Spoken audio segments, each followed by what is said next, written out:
Hello and welcome back to another episode of Math with So. Today we're going to be dealing with properties of exponents. So I got a few examples for you.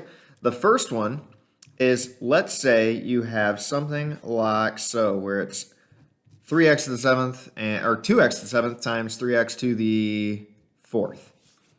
In this situation where the exponents are kind of like multiplied by two terms, you would add them, but you treat numbers like you always treat numbers. So we're going to have to do 2 times 3 first, which gives us 6, and then add the exponents to get 11, because 7 and 4 make 11.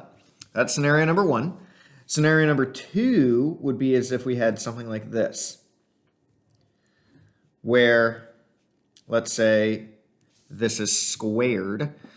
In this case, you kind of distribute the squared because there's no plus or minus in it, and we would end up with 2 squared, but x to the 6th power, because we would multiply our exponents here. 3 times 2 makes 6, and when we do that, we end up with 4x to the 6th power. All right, the last and final one before you get to negative exponents is dividing. So let's say we had something like 3 over 6, x to the 5th, x to the 7th. With dividing, a lot of people would say subtract, but I like to say find the difference between them. What is the difference between 5 and 7?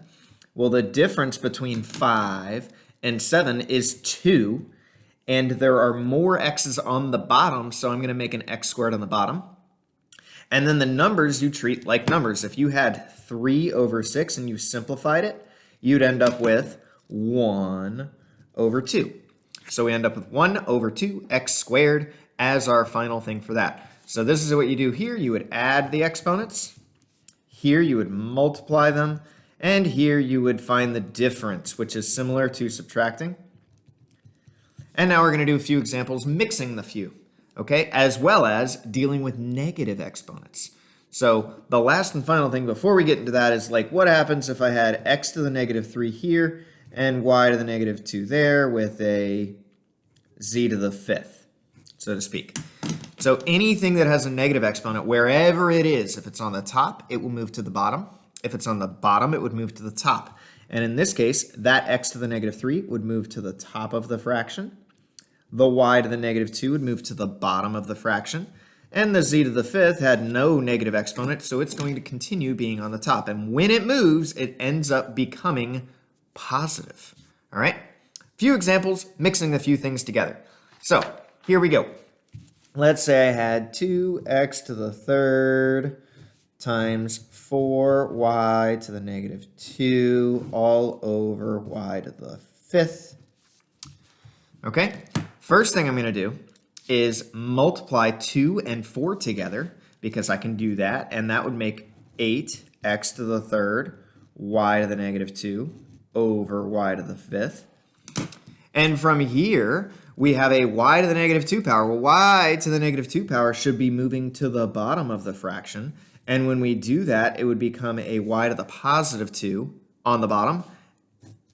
And if we have y to the 5th, and y to the 2nd power on the bottom, those are kind of multiplying together, we would have to add them and make y to the 7th power.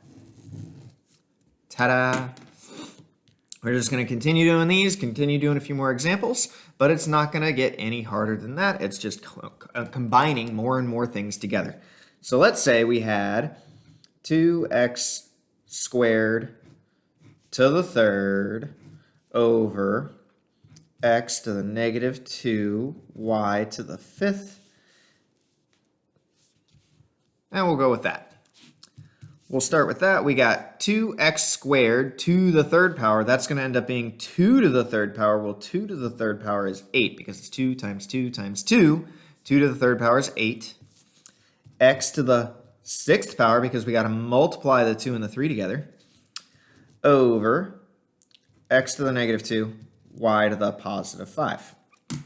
Now this x to the negative 2 is not going to stay here. It's going to have to jump ship and move to the top of the fraction. And when we do that, again, we have x to the 6 and x squared. When we combine those, we get x to the 8th, y to the 5th.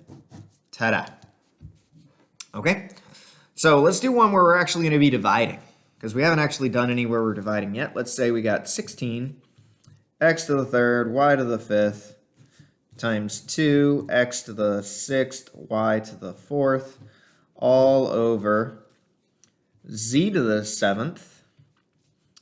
We'll put a 4 in front, why not? And an x to the fifth, y to the 10th. Okay? First thing I'm going to do is I'm going to take 16 and multiply by 2, and that gives me 32. X to the third, x to the sixth, they would add to make x to the ninth. Y to the fifth, y to the fourth, they would add to make y to the ninth.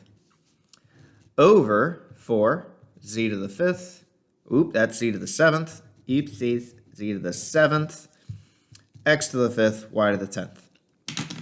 So from here, we are going to find the difference between our exponents and our numbers we're just going to divide. So we have 32 divided by 4. That would equal, of course, 8 on the top of the fraction. We have x to the ninth and x to the fifth. Well, the difference between 9 and 5 is 4, and the bigger one is on the top, so I'm going to make that x to the fourth on the top.